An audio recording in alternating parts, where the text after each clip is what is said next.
Hello viewers and welcome back to my radio repair channel. Today, no radio, but they have found me, so to speak.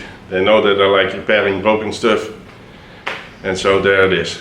What we have today is two is this here.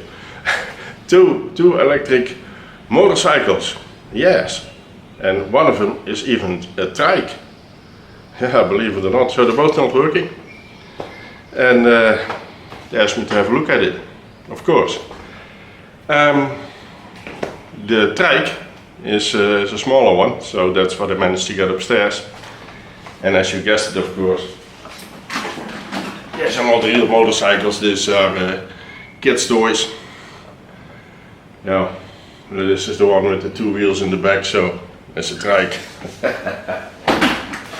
The other one is downstairs. I'm not going to take it upstairs because it's a little heavier and big, and I don't think it's necessary. Usually it should be pretty simple. They both came with a little charger. It's like, where is it, here? Like these things, you know, little plug chargers or whatever kind of name they have. Now one of the two, at least the yellow one, I already took the battery out of, and the charger came with it, made me a little suspicious. It's a 6-volt battery and the charger is 12 volts.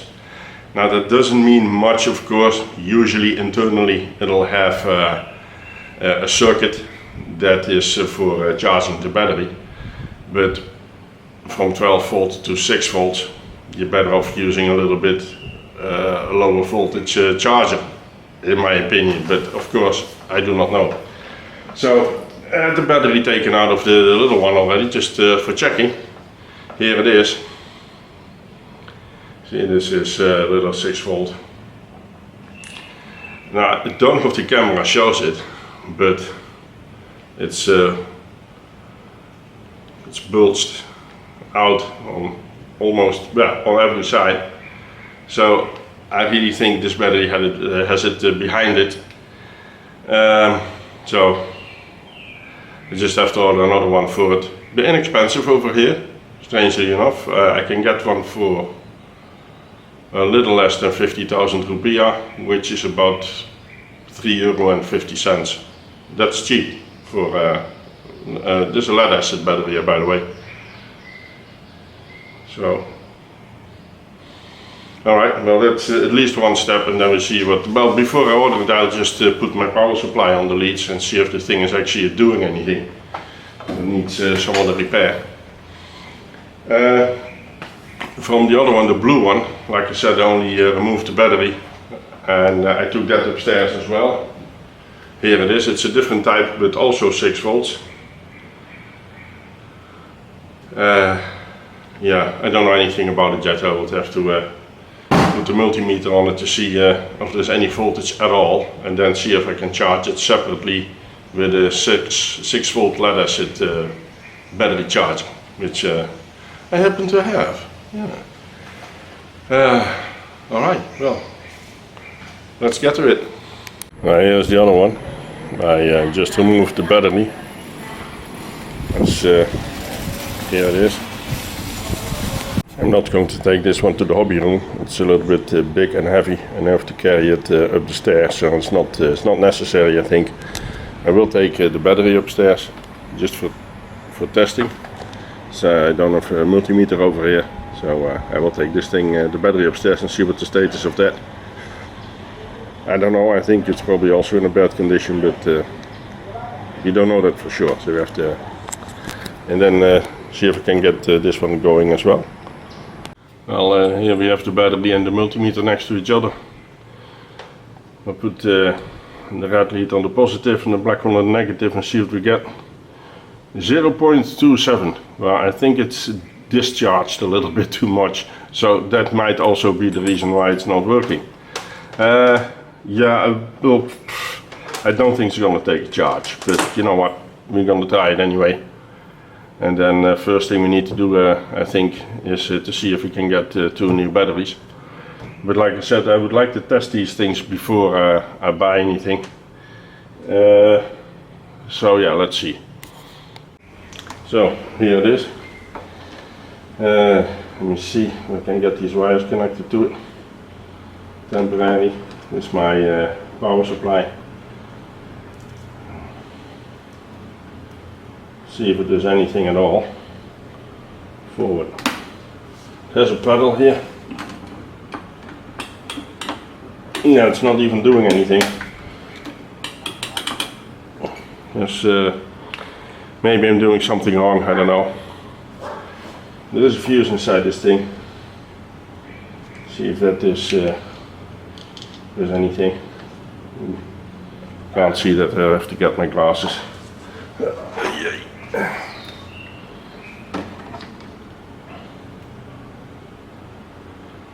Well, at least it looks like it's in one piece. Yeah, it's not doing anything. Is there anything else I need to do to get the thing going? Is there a switch or so?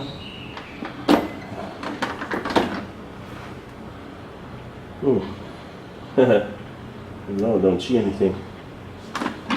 Yeah, here's a switch on the top. This is forward, stop and reverse. Here. Oh. Well, I'll have to investigate on it a little more.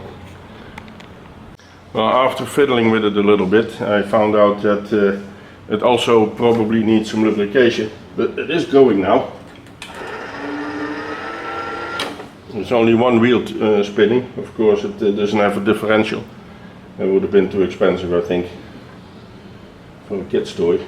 But here we go. So it's going to need lubrication, that's for sure. And there's a little bit of play on the steering, not much. You have to wrestle that, but at least I know it works. So all it needs is a new battery. I found the charge port, and that says, the charge port says 8. The charge port says 8 volts and not 12. Dus we will see what kind of electronics is behind it. Maybe it can take the 12 volt charger. Wouldn't surprise me if that would be the case. And otherwise we have to see that we find other ones. But at least it's not broken. It's the battery. It needs a battery, that's for sure. And I think that whole drivetrain, as we can call it, that needs lubrication. So we do that too. And there's another little kid going to be happy. He has something to play with. Well, you have to start somewhere, of course. So I checked the steering out first. I already took it apart. It's just a screw that goes through it with a nut on the other side. And down here there is, well, here you have the hole where the screw goes through. And here there is another, well, slit with some kind of, well, also a hole, so to speak. That's down this pipe where the steering fits into. In the bottom they just put in a pop rivet, and this is then supposed to catch. Well, it's not great. There's still too much play on it, and also the holes here from the steering are egged out, so therefore there's a lot of play in it. I don't know how important it is, and like I said, it's still a kid's toy, but you know how I am. I just don't like it, so I want to try to fix it anyway. What I will do is drill out this hole and towards the other side, and I have a slightly thicker bolt that will go through, and then at least for a short period of time you won't have any slack on the steering. It'll probably come back again, of course, as soon as this wears out again, but then I think it's time to throw away the electric motorcycle altogether. So here we are again. Now a few weeks down the road. I don't know exactly where we are with this video. I have to watch it, what I've previously recorded. I did need new batteries for these little kids' toys and motorcycles. So I finally got them in. It took a bit longer than what I was hoping for, but that also has to do with the fact that in the meantime I've been into Medan to one of my brothers-in-law. It was a nice time there. Here, here's the other battery. So I've been working on other projects.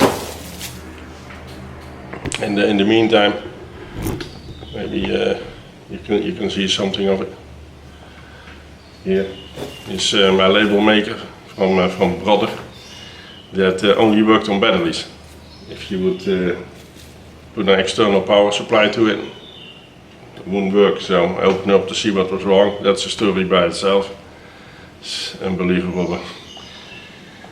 Then here my computer gave up ghost again. As the power supply is broken. Now I always have a spare one. Well, not anymore now, but I used a spare power supply. So yeah, everybody who has done that before knows how quickly that goes. I mean, it's literally plug and play. So it's usually 4 screws that hold your power supply inside the casing of your computer.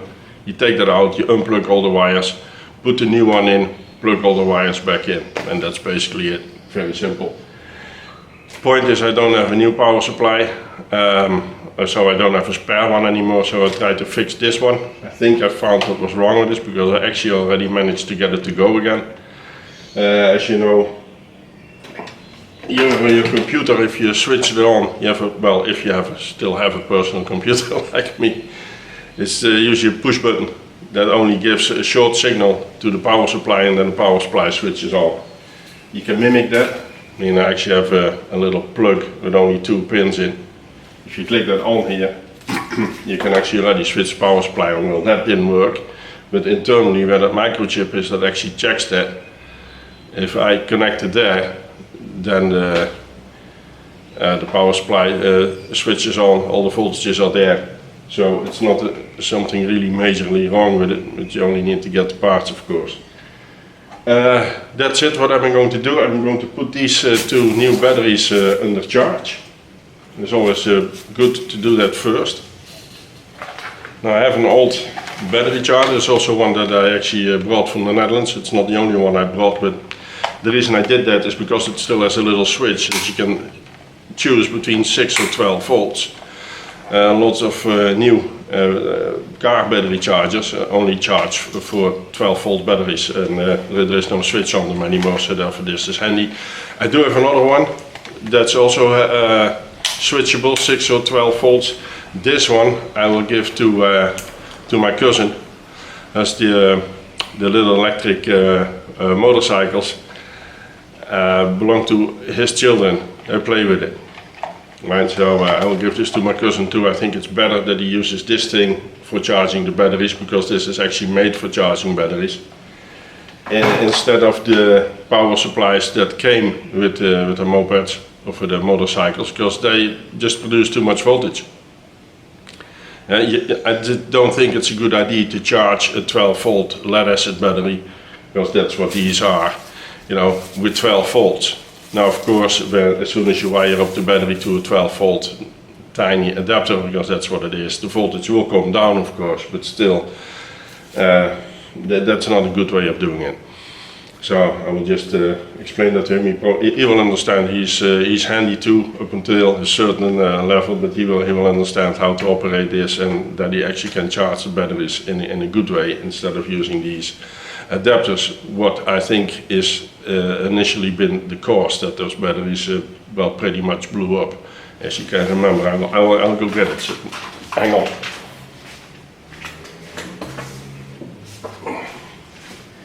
Here's one of the batteries. Don't know if it shows on the camera, but it's just, see, that's not from slow charging or anything. It's just completely, it shows completely out of shape. So, right, so that's what I will do. I will put the batteries on charge, and then it's time for me to have some dinner. Because it's already, what is it, 5:30? No, not yet. It's 5:15 over here. All right. That's it. Tomorrow I will continue, and then if the batteries are charged, then at least the little one that's here, the yellow one, that's the one that will probably directly work. The blue one, I'm not 100% sure. I haven't done much research on it yet. Maybe it is just a battery, but it's the little pedal that they can kick for acceleration. Is actually weird that it's not on the handlebars, just like a real motorcycle. They actually decided to make a footrest with a gas pedal on it. All right. That you can push it in, but it doesn't come back by itself. So there is a spring in there. It actually still is there. So I think it's something mechanically down there that is wrong, but I have to check that out first. So charge the batteries tomorrow when they're full. We'll put it in the yellow motorcycle, the little one, the tricycle actually. Yeah. Put it in there and that'll probably work. And then we continue with the blue one. So hang on. So it's the next morning. The new battery is installed in the little trike, and see what it does. It's forward, and this is the little gas pedal I was talking about. Seems to work. Oh, if you press a little harder on that gas pedal, so to speak,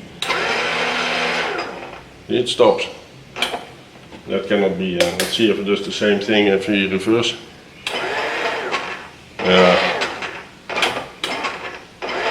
So the harder you press on it, the less it will do anything. So, see, if you press it in all the way down, it stops. So that needs a little bit more investigation. So let's see if I can take the footrest apart and if I can get to the switch. That's where I think we have to look for. Well, I got it apart. It's a bit easier than I thought it was. It's been clicked together. I was looking for screws, but there weren't any. So just have to pry it open on one side, and then it comes off.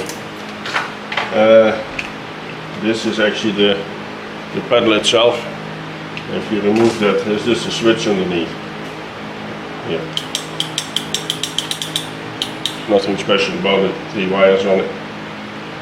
So I assume that a lot of dirt got inside. If you look at it, you can see that it has had a lot of dirt. It's no surprise, of course, it's low on the ground. And children always play with it and have to kick this with their feet.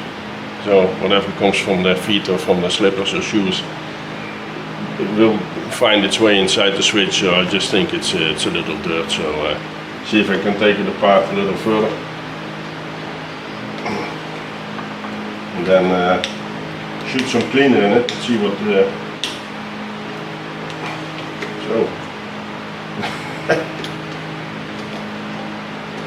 plastic fantastic, people. So shoot some cleaner in it and then you see how far it cures our problem. I just used some Contact 60. That's all I have over here. I brought these from the Netherlands, of course. I assume that I can buy contact spray if I want to over here.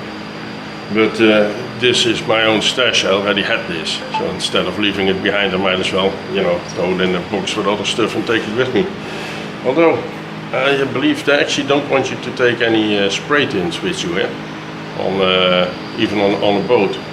On a plane I understand that, but on a boat, I mean, what difference does it make? I mean, they do transport EVs that like to go on fire by themselves.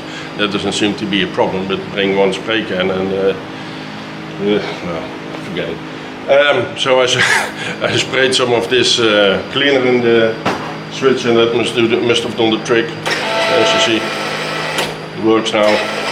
Both directions, of course, also the direction switch, forward and reverse. I shot some spray in there as well. It was also not working because sometimes it would work only forward and it wouldn't go backwards. But if you would bridge the wires with the screwdriver, it would work. So same thing. That's all cleaned. There is some play here on the different, well, call it a differential. Oh, it's a differential actually, because there are two of them, and I guess they must have bumped into each other. You can see here where the plastic tabs are, where the screws are in to hold both halves together. At least one of them is broken off. So see if I can make that a little better, and at least see if I can lubricate it a little bit, because I think that's never happened. Well, probably from factory, but that's it. So see if I can make that a little better, and then I put the little gas pedal back together, and well, test it one more time, and that should be it for this one. So, well, I took it apart, and well, here's one of the wheels. It's actually not a differential. That's what I thought it was. That's what it looks like, but of course on something like this that would be I think too costly or too breaky to put the proper differential in. So what have they done? There is actually a shaft that goes through the whole rear side, and the wheels are on there mounted loosely, so they're not attached to the shaft. It's actually just a roll on the shaft. And then the other side, this is actually the part that gets driven. So as you can see here is this little white rotor. This gets attached to it. That's where this wheel gets attached to, and that drives. This is actually the little electric motor. So it only drives one rear wheel. Yeah, that's more or less what you would expect, right, from something like this. But like I said, it looking like a differential would make you think, but of course that's not the case. Right, so that makes it easier. Here is something that resembles a bearing. It's more like a bushing or so. And you can see there is some grease on it already, but let's see if I just clean it up a little bit and put new grease on, and hope that improves anything. So it's the old grease is taken off for as far as I could get it off, of course, and put new grease on. What I use is this stuff. That's also, it's Interflon fin loop TF. There's some Teflon in there, so that should really make it slick. Right. Let's show you how this works again. Like I said, this is the piece that slides over the other half of this shaft, of course. And it also runs free on that shaft. The shaft is actually just for holding the wheels on and no more than that. It's not driving anything. This thing is driving one wheel, and that's, like I said, that's that white sprocket thing. So if I press the button, you can see the white thing spin. Let's see if I can get that a little closer. See how my camera works. Yeah, that should already help a bit. So here we go. And that takes this black piece along, and that's where one of the wheels is directly attached to. So like this. So that's it. Alrighty. Let's put it back together, and that's it. I have to go to the next one, the blue one. Yeah, here's a little blue motorcycle. Yeah, we're sitting outside in the meantime. Like I said, I didn't take this one upstairs. It's a little bit too big for that, and well, I think you can do it here. Take the seat off. Underneath the seat, that's where the battery is. Well, should be. Alright. Here's a strap that held the old battery in place. Take that off. Oh.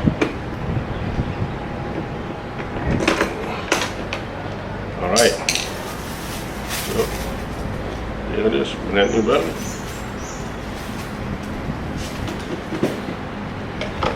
Right. Good. There's a lot of play on it, so I need to tighten those a little bit with the pliers later on. But first to see if the thing is actually doing anything. Yeah, it has an on-off key as well.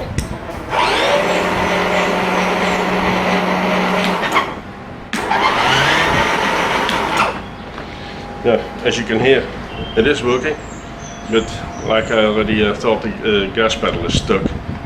If you push it in, it stays down. So I'll see what's up with that, see if I can take it apart and make it better.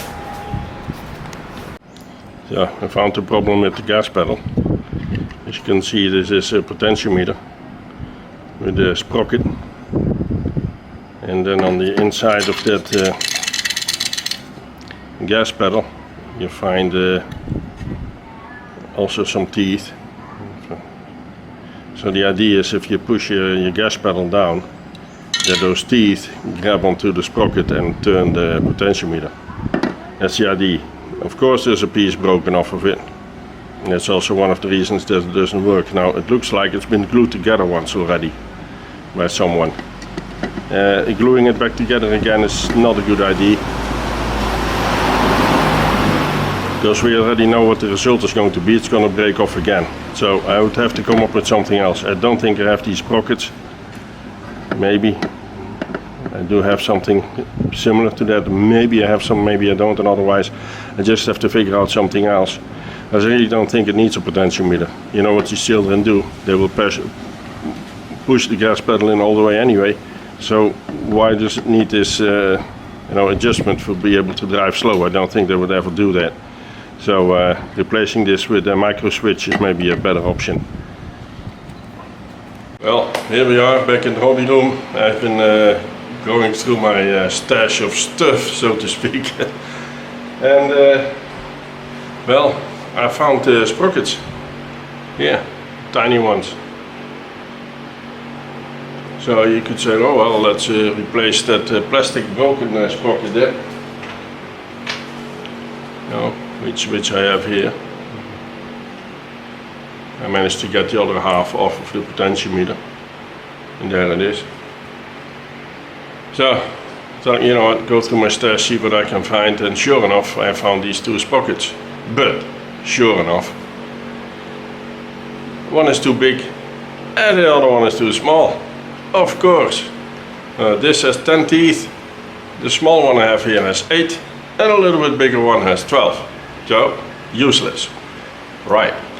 So, I have to come up with something else, like I said earlier, in the form of just a switch, and then it will be in full blast all of the time. Now, blast. I tried it before I went here to see what it would be like if it is on full speed. Well, it's not much faster than that little yellow one, so it's just some gimmicky thing that I tried to build in to make it look like you have a proper accelerator, which as you can see was a waste of time and research and money and design and everything. They should have put just a switch in, just like this yellow one has, would have worked better, and you know, it would have made no damn difference, not really. So, but there you go. Over designing is also something that seems to take place in China or wherever this shit comes from. Right, so I have to come up with something else. It's going to be a switch, I think. That I have to make this this little pedal assembly. Push the pedal and then you push in the switch, more or less the same way as the other one. So after some fiddling around and searching through my stash of stuff, I came up with something. This is the gas pedal. See, there's not much travel on it, but it doesn't really have to. What's in here? That's a switch. It's a little micro switch. And here is a screw that I put in. A bolt and a little nut. And that's so you can't push that pedal in any deeper than necessary. So it's only a short travel. And you think like, oh, maybe the weight of this pedal would already, but there is some springs on here that'll actually pull the pedal up. Yeah, so there's a short travel on it, but it should work.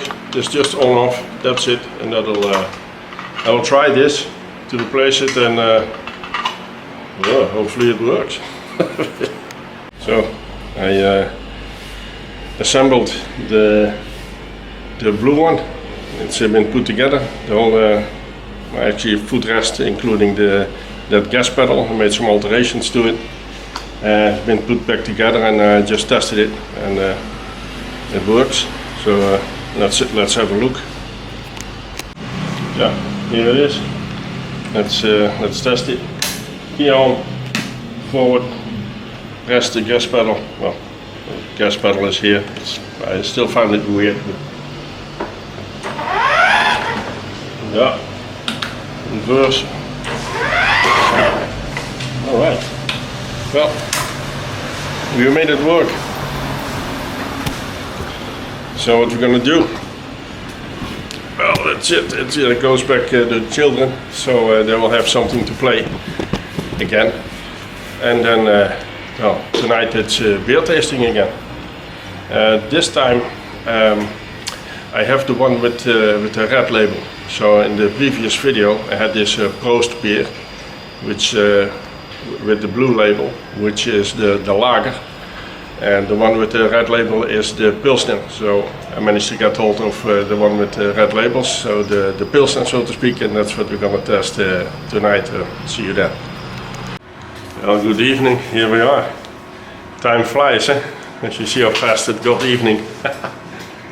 Yeah, it's the miracle of video, I suppose. Alright, as promised, here is the Prost beer, this time in a tin. It's the same stuff. This is the red one. As I said, as you can see, it says Pilsner. So this is the Pilsner variant of this brand. Now I did a little bit more research on this. Now this is a proper Indonesian beer. Let's see, since when? Oh, I forgot. I did look it up now. Since, I don't know, a long time. Oh.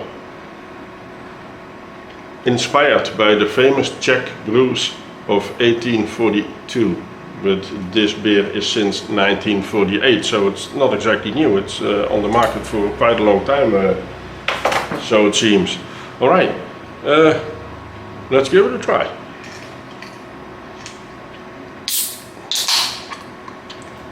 I have a glass. Of course, it's not a proper beer glass, but you know, make do with what you have. If worst comes to worst, I drink it straight from the tin. I also don't mind that. Alright, well, here it is. It's indeed Pilsner. Smells like Pilsner. Prost. Prost.